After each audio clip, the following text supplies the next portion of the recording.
one and only Weeping Willow Tunnel. We're going to follow this car right here, heading down Devereaux Avenue. And the one and only Weeping Willow Tunnel is right down here. And I have to do it.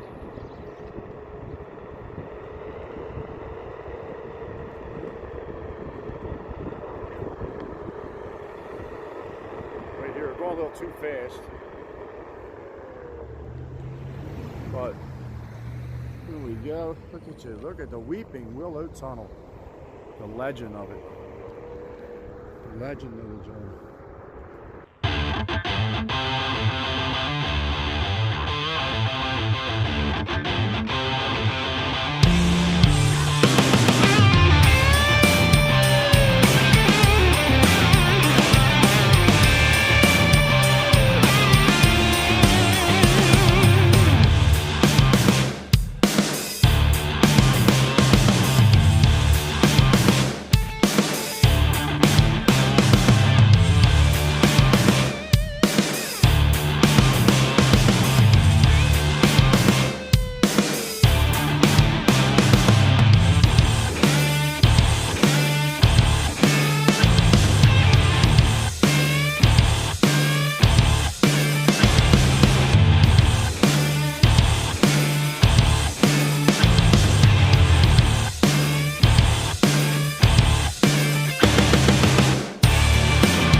Folks, welcome to Playing in Traffic.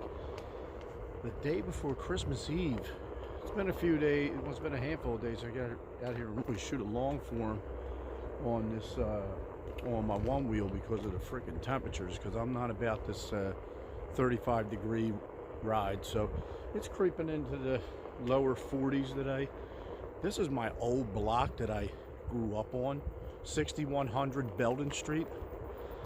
A lot of great memories on this street, and used to have a lot more trees, like a lot more trees.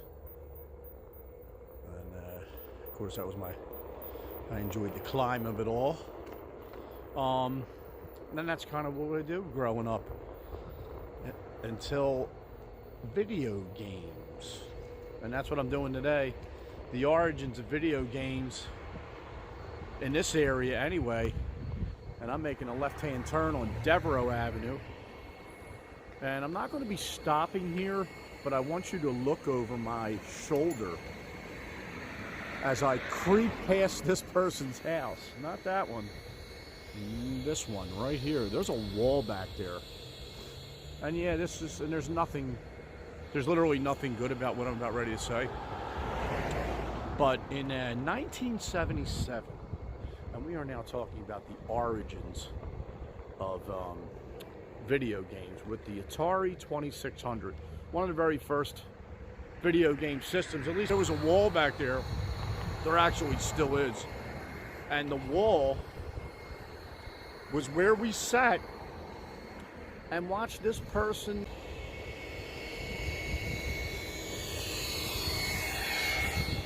and watch the people that live there play video games. They were playing a game called Space Invaders. Now, at that point, I'm going to have to research when Space Invaders, the cabinet arcade game, came out. But I believe around 1979, it actually came out on the Atari 2600. And it was a massive... There was such a high interest, let's just say that, a high interest in getting that game and seeing that game. A lot of my friends, we didn't have the Atari back then. That was going to have to wait a couple years. But 1977, September, is when it was released. And of course, I'll provide some pics of it, of the actual Space Invaders game. It looks kind of like, in 2023 standards, it looks pretty freaking boring. But at that time, it was really great. So that was the first time we saw the home version of Space Invaders. And it was a big deal. So you would, that was where we used to sit on that wall. Or I know I did. I might have drugged one or two people over there to see it. Like, yo, this kid, somebody's playing Space Invaders over there in their house. And that was a big deal. And from there, we eventually started getting our own systems and playing it in our house. But that was the first view of it. And it was exciting. Excitement in the late 70s. Thunderbird Lanes right there. Great place to go bowling. Still is. Been around forever. And you know what? It also was the place that I remember playing Space Invaders for the first time. The cabinet, the actual authentic video game. That was the first time I remember playing a video game with Space Invaders. It was freaking epic. They did so many different variations of it. And you know what? It's such an impactful game. Such an impactful game that to this day they're still making fucking versions of it. They got a version like in all the major arcades that still exist where it's like it's gigantic game, because you had people wandering all over the neighborhood. Anyone that had a deli or anyone that had a pizza place would put video games in it because they just knew people were going to come in and play them. And so that was a big deal right here. Thunderbird Lanes. By the way, in today's episode, I chose safety first, and there's kind of a request for actually be made about wearing your helmet. She didn't. They make the internet. If you ever really wanted to ask, why should I wear a helmet? There'll be plenty of reasons why. Just, I'm sure the images alone will be quite sufficient to validate wearing a helmet. Doing anything for that matter. So here's the driveway that is used by Loretto Avenue, Belden Street, and Devereaux Avenue, right here. Oh my God, I got some great pictures of, right over here. I'm gonna see if I can find it and post it. Right over here, I think it's either this garage door or this one. I have to go and check it out, and I'm gonna, my main homie Jason, he might remember the back of this house.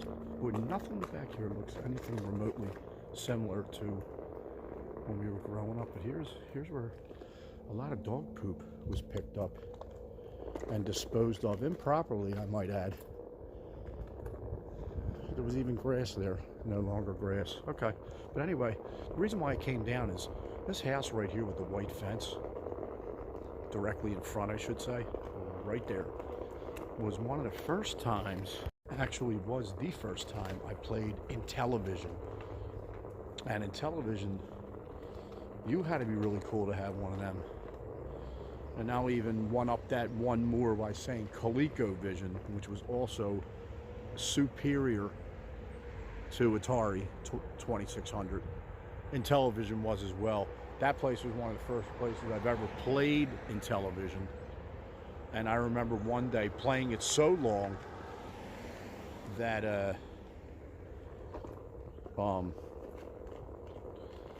shout out to my boy Andy if he ever watches these videos.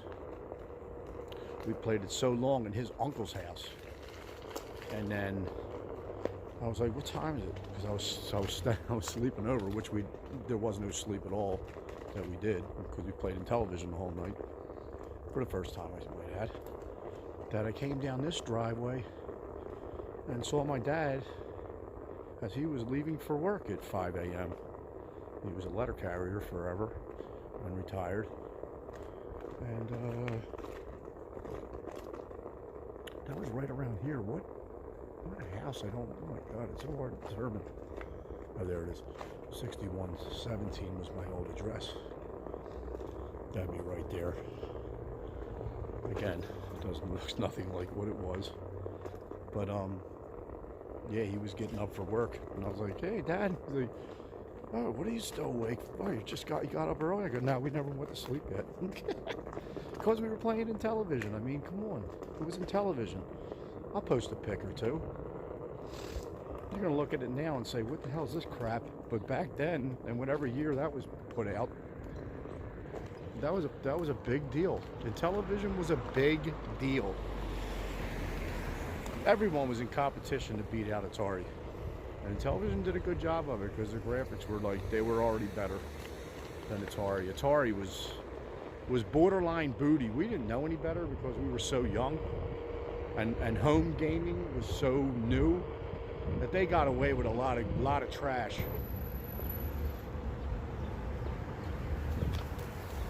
Yo, this is right here, coming up on this Castor 99-cent and up grocery store. You could tell from that thing up on the overhang on top that you know that was a movie theater.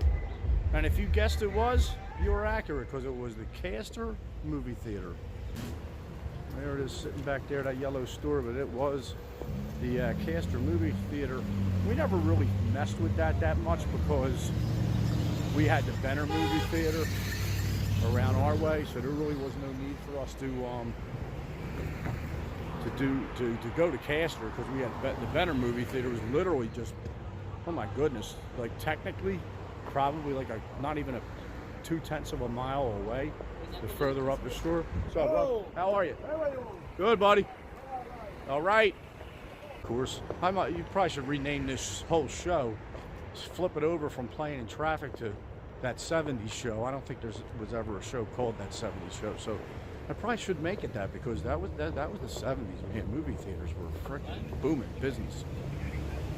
And that wasn't even the only one on this block. On this stretch of Castor Avenue. And there, right behind me, again, the overhang is the thing that tips everything off, was the Tyson movie theater, right there, Tyson movie theater, third one. It was Benner. I know I'm going off subject here because I did want this to be about video games. But that's the Tyson movie theater. There was 3 of them on this block. When I say block, we're not even talking about, we're literally talking about a half-mile worth of freaking distance. About a half-mile of distance, 3 movie theaters: the Benner, the Castor, the Tyson. The sight of this building not being the one and only Galaxy Arcade is enough to really make you cringe a little. Diagonally from what used to be the Orleans Theater, now Target, at Bly and Bustleton Avenue. Oh my God, do what you're gonna do, go to the movies, and then zip over to the Galaxy, and the Galaxy was just that was the arcade. If you were in Oxford Circle, anywhere northeast Philadelphia, this is tied into the Roosevelt Mall, which by the way is getting a renovation. Kind of clean this up over here too. This strip mall over here actually is, I think is doing okay. I'm not positive. But yeah, the Galaxy was right here, this red building. I don't know what restaurant it was. It doesn't look like it's still operating or open, I should say. But this was the Galaxy Arcade, and it was everything, folks. I remember the one summer, I think this was more in the early 80s. I had my own little lawnmower business gig going. And I was constantly up here. I mean, I really freaking love video games.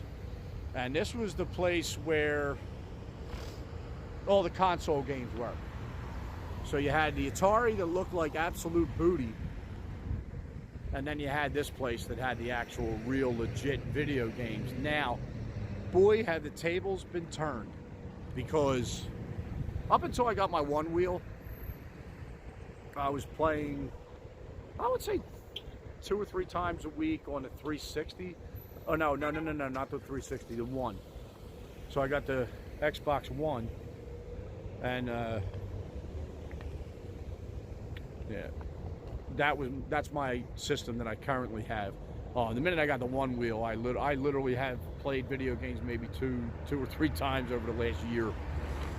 I'm just on my one wheel all the time, but knowing that the home gaming system is so superior to anything in the arcades, it's just not even close. And back when I was a kid, it was completely the opposite. I mean, it made sense. You know, technology, they was trying to figure things out at that point. Um, but yeah, like, this was the place to go. Now, nowadays, have had to get, obviously it's not the Galaxy for a reason, and a lot of it's because home gaming has become absolutely so far superior to anything that you know, arcades, public arcades could even really put out.